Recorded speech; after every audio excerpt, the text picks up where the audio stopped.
dengan kewafatan Nabi Isa alaihissalam, tidak ada rasul, tidak ada nabi dalam sejarah, tidak ada nabi dan juga rasul karena lepas Isa Muhammad sallallahu alaihi wasallam.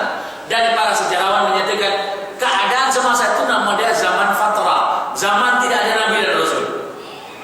Jadi orang-orang yang tidak terima risalah, tidak menerima risalah, hanya tidak pernah dikenalkan dengan kitab Injil atau kitab-kitab yang sebelumnya, mereka tidak akan diazab oleh Allah Subhanahu wa taala. Tapi adakah Mekah tidak ada orang alim? Ada. Siapa? Paman Khadijah, Waraqah bin Nawfal. Kemudian yang bertemu dengan Nabi sallallahu alaihi wasallam ketika umur 12 tahun. Kan? Apa nama? Buhairah. Dia bertemu di mana? Di sepadan Madinah dengan Jordan. Ketika itu antara Hijaz dengan Syam. Tengah-tengah Nabi berteduh dan teduh ada awan yang meneduhi dia. Maka Waraqah melihat ada benda yang seperti termaktub dalam kitab mereka. Dia tidak cakap ini bakal jadi Nabi tak.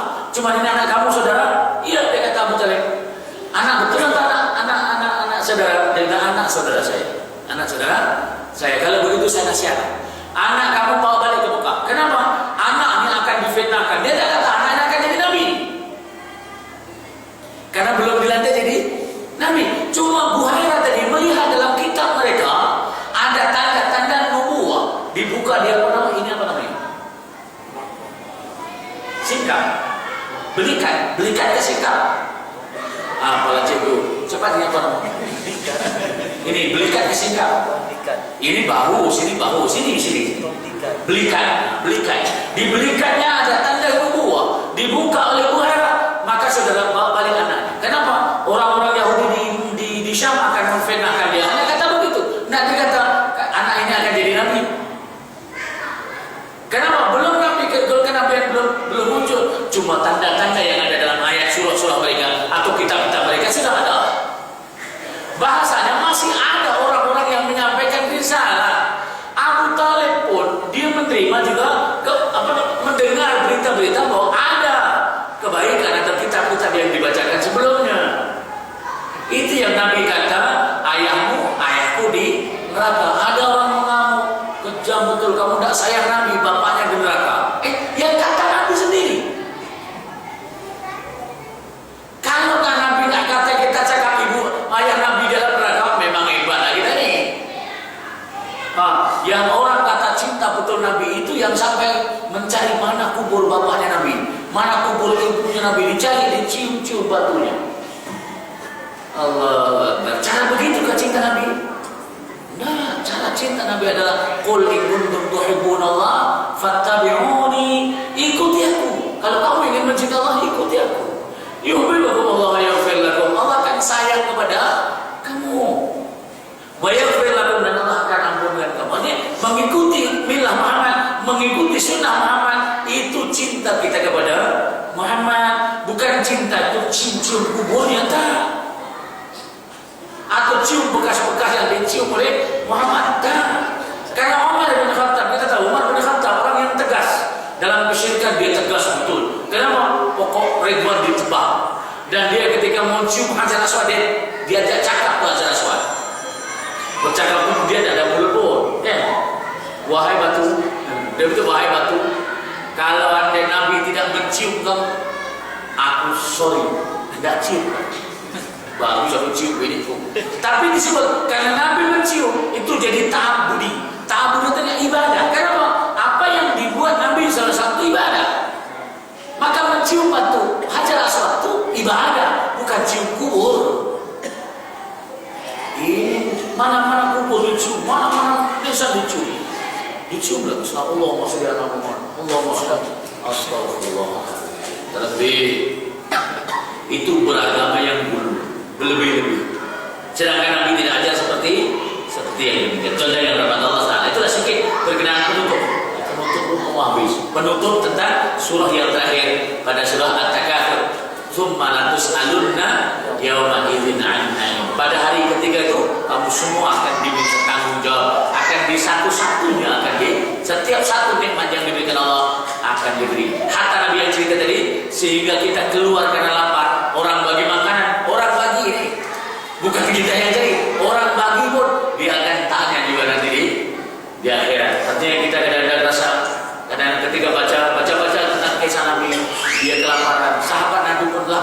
Ini kadang-kadang rasa, ya Allah, aku tidak pernah lapar. Hari ini aku udah 4 kali makan.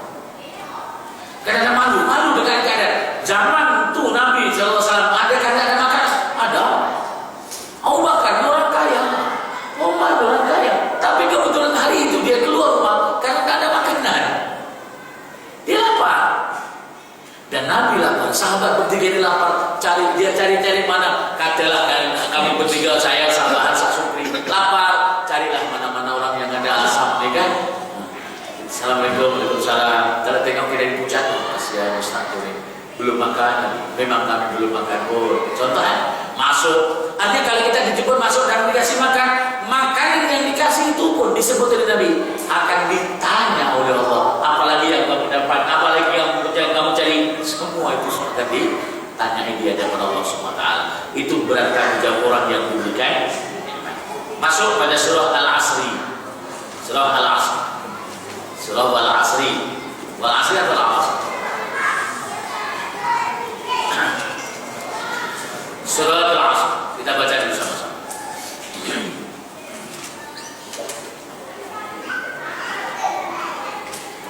Surah Al-Asri muka surat 601. Surat 601.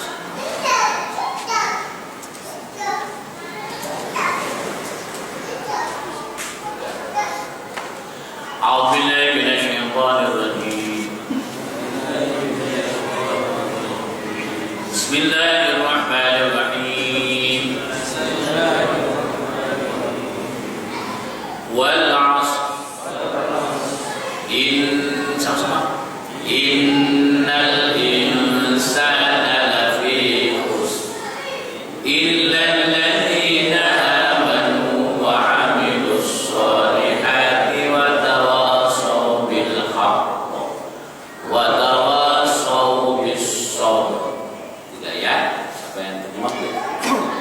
Saudara Ming, ada? Ada terjemah? Belum ada. Siapa yang sudah share? Sudah dapat terjemahan? Ada? Kecil? Tak, saya baca. Demi masa, sesungguhnya manusia itu dalam kerugian, kecuali orang-orang yang beriman dan beramal soleh, dan mereka pula berpesan-pesan dengan kebenaran serta berpesan-pesan dengan sabar. Oke, pendek. Surahnya pendek, tapi surah ini kata Imam Syafi'i rahimahullah, sekiranya Allah menurunkan hanya surah ini untuk panduan hidup manusia, lakafathum, maka mencukupi untuk mereka. Kata Imam Syafi'i rahimahullah, dia memberitahukan kepada kita berkenaan dengan kelebihan surah ini. Pendek, tapi isinya ini pun mudah-mudahan pendek juga ceritanya, tak payah panjang-panjang. Tapi kalau kepanjang juga apa dibuat? Karena ceritanya banyak, karena kita mau tahu kenapa jadi surah pendek tapi manfaatnya ataupun manusia dikatakan lakafatu, cukup untuk mereka panduan hidup. Apa yang disebut panduan hidup dengan surah yang pendek? Maka disebut sebelumnya mukadimah surah ini adalah pengetahuan Amr bin Al-As terhadap kemukjizatan Al-Quran melalui surah ini. Amr bin Al-As, dia sahabat Nabi yang agak lewat sikit masuk Islam. Jadi surah ini turun Amr bin Al-As belum masuk Islam. Dia bertemu dengan Musailamah Al-Kadzdzab pun belum masuk Islam. Saya baca. Mereka menyebut bahwa Amr bin Al-As pernah diutus kepada Musailamah Al-Kadzdzab di Yaman. Hal itu terjadi setelah Rasulullah SAW diutus sebagai Rasul. Tapi Amr bin Al-As belum masuk Islam. Musailamah juga belum masuk Islam. Dan sebelum Amr bin Al-As masuk Islam, lalu Musailamah bertanya kepada Amr, apa yang telah diturunkan kepada sahabatmu selama ini? Lalu Amr menjawab, sungguh telah diturunkan kepada surah yang pendek tapi padat. Amr bin Al-As belum masuk Islam. Dia telah turun kepada Muhammad sesuatu yang pendek tapi padat. Musailamah berkata, surah apa itu? Maka Amr pun membaca. Belum masuk Islam. Wal 'ashr innal insana lafi khusr illa alladhina amanu wa 'amilus solihat wa tawasaw bil haqqi wa tawasaw bis sabr, seperti yang kita bahas tadi. Maka Musailamah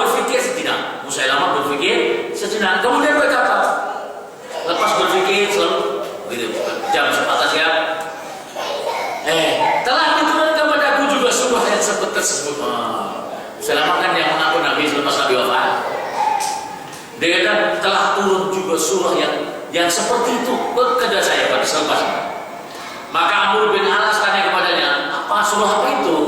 Maka Musailamah pun berkata, wahai Wabr, hai Wabr, sungguh kamu hanya 2 telinga dan dada, dan jenismu gemar membuat lubang dan galian. Di bab binatang disebut bab binatang. Kemudian Musailamah berkata, bagaimana pendapatmu hai Amr tentang surah yang turun kepada tadi? Tentang surah yang disebutkan Wabr. Wabr itu satu binatang kecil, dia matanya terjegil, telinganya besar. Macam kalau selalu saya bayang-bayang itu macam monyet yang ada di Filipina, yang monyet paling small monyet. Pernah tengok dalam National Geographic menemukan satu monyet yang smallest, yang paling kecil di dunia, dijumpai di hutan Filipina. Dia kecil, matanya terjebel, tapi telinganya besar. Saya bayang seperti itu di Wabr. Dia Wabr, sungguh kamu hanyalah 2 telinga. Macam-macam telinga dia karena dia kecil. Macam telinga dia nampak dengan dadanya. Dan jenismu gemar membuat lubang dan galian. Dia duduk di tanah. Cuma yang saya sebut tadi, itu monyet ada di Filipina di atas pokok. Dia gerakannya lambat tapi kecil. Itu terkecil. Smallest. Orang putih kata. Orang Melayu kata. Orang Bugis